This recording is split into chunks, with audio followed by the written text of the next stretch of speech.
उसके अब्बू एक ऑटो रिक्शा चालक थे और उसकी अम्मी खेत में काम किया करती थी। घर के हालात इतने खराब थे कि उसके अब्बू ये चाहते थे कि वो चौथी क्लास में ही स्कूल छोड़कर काम पर लग जाए, लेकिन टीचर के समझाने पर जैसे तैसे उन्होंने उसे पढ़ने दिया। अब पढ़ने तो वो लगा, लेकिन जिंदगी इतनी आसान नहीं थी। अपनी पढ़ाई का खर्च उठाने के लिए उसे होटल में वेटर तक का काम करना पड़ा। एक बार उसके पिताजी से अपने ही हक के पैसों के लिए किसी अधिकारी ने रिश्वत मांग ली।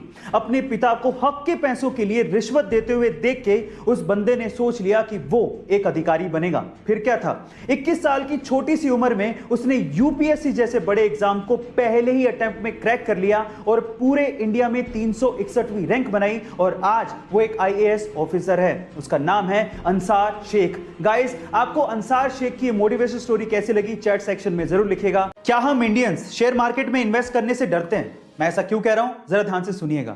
ये तो आपको पता ही है कि अगर आपको शेयर मार्केट में इन्वेस्ट करना है तो आपको एक डीमैट अकाउंट की जरूरत होती है। अब आंकड़े सुनिए, हमारे देश की जनसंख्या है 138 करोड़ और इस 138 करोड़ की जनसंख्या वाले देश में टोटल डीमैट अकाउंट कितने खुले हैं पता है? वो मात्र हैं 4 करोड़ और उनमें से भी बहुत सारे डीमैट अकाउंट इनएक्टिव हैं। यानी कि हम भारतीय शेयर मार्केट में रिस्क उठाने से डरते हैं, लेकिन रिस्क है तो इश्क है। मैं आपको एग्जांपल देता हूं। राकेश झुनझुनवाला, जिन्हें हम इंडिया के वॉरेन बफेट भी कहते हैं, उन्होंने सन 1985 में मात्र 5,000 रुपए से शेयर मार्केट में इन्वेस्टमेंट शुरू की थी और आज उनकी टोटल नेट वर्थ 14,000 करोड़ रुपए है। गाइस, अगर आप भी इन्वेस्ट करना चाहते हैं तो डीमैट अकाउंट का लिंक डिस्क्रिप्शन बॉक्स में गिवन है। दुनिया के बहुत से देश तरक्की के चक्कर में यह भी भूल गए कि इस धरती पर सिर्फ इंसान नहीं रहते, इंसानों के अलावा और जीव भी रहते हैं। लेकिन सारे देश एक जैसे नहीं होते। जैसे कि सिंगापुर ने जरूर जंगलों के रास्ते सड़कें बनाई, लेकिन उन सड़कों पर ब्रिजेस भी बनाए ताकि जानवर आसानी से सड़कों को पार कर सकें। इसी तरह से ब्राजील में स्पेशली कुत्तों के लिए एक पूरा गांव बसा दिया गया। उस गांव में घरों के अंदर सिर्फ कुत्ते रहते हैं, सरकार उन्हें खाना देती है, लोग डोनेशन देते हैं और टूरिस्ट वहां घूमने आते हैं। गाइस, याद रखिए, ये धरती सिर्फ हमारी नहीं है, बाकी जीवों की भी है। धरती गोल, सूरज गोल, चंदा गोल। अब ये सारी गोल चीजें तो ऊपर वाले ने बनाई हैं, कुदरत की देन है। तो इंसान ने सोचा कि क्यों ना मैं भी दुनिया का सबसे गोल ऑब्जेक्ट बनाऊं, और उसने बनाया भी। तो आज इस वीडियो में मैं आप लोगों को इंसान द्वारा बनाए गए दुनिया के सबसे गोल ऑब्जेक्ट को दिखाने वाला हूं, यानी कि world's roundest object made by human.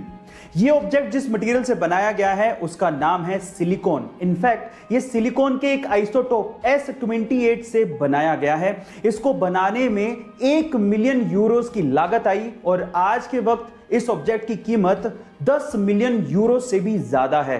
Guys, आपको इंसान द्वारा बनाए गए इस वर्ल्ड्स राउंडेस्ट ऑब्जेक्ट के बारे में क्या कहना है चैट सेक्शन में जरूर लिखेगा। कंपनियां हमारे दिमाग से खेल के किस तरह से माल बेचती हैं, इसको एक एग्जांपल से समझते हैं। मान लीजिए कि आपको एक कोई टी शर्ट दिखाई दी जिसपे 1000 रुपए लिखे हैं, तो शायद आप उसे ना लें, लेकिन अगर उसके 1000 रुपए लिखने का तरीका बदल दें तो शायद आप उसे खरीद लेंगे। कैसे? अगर उस टी शर्ट पे 2000 रुपए लिखें और उसे काट कर 50% डिस्काउंट का स्पेशल ऑफर दिखा के फिर उसे 1000 रुपए में बेचेंगे तो शायद आपके खरीदने के चांसेस बढ़ जाएंगे। गाइस, आप इससे कितना इत्तेफाक रखते हैं चैट सेक्शन में जरूर लिखिएगा। ये बात है 1997 की, जब गूगल ये चाहता था कि उसका सर्च इंजन $2 मिलियन में याहू खरीद ले। डील बुरी नहीं थी, लेकिन याहू माना ही नहीं। फिर उसके बाद समय का चक्का घूमा। 2002 में याहू खुद $3 बिलियन का ऑफर लेके गूगल के पास पहुंचा, लेकिन तब तक गूगल अपनी वर्थ समझ चुका था और उसने इस ऑफर को ठुकरा दिया। और आज रिजल्ट सबके सामने है। आज के समय गूगल $400 बिलियन के साथ दुनिया की सबसे वैल्यूएबल कंपनी है और याहू की वर्थ $5 बिलियन भी नहीं है। गाइस, इसीलिए कहा जाता है कि समय बहुत बलवान है, ये राजा को रंक और रंक को राजा बना देता है। आपको इफेक्ट जान के कैसा लगा चैट सेक्शन में जरूर लिखेगा और ऐसे अमेजिंग वीडियोस के लिए शेयर, सब्सक्राइब एंड लाइक। मिलते हैं अगली वीडियो में।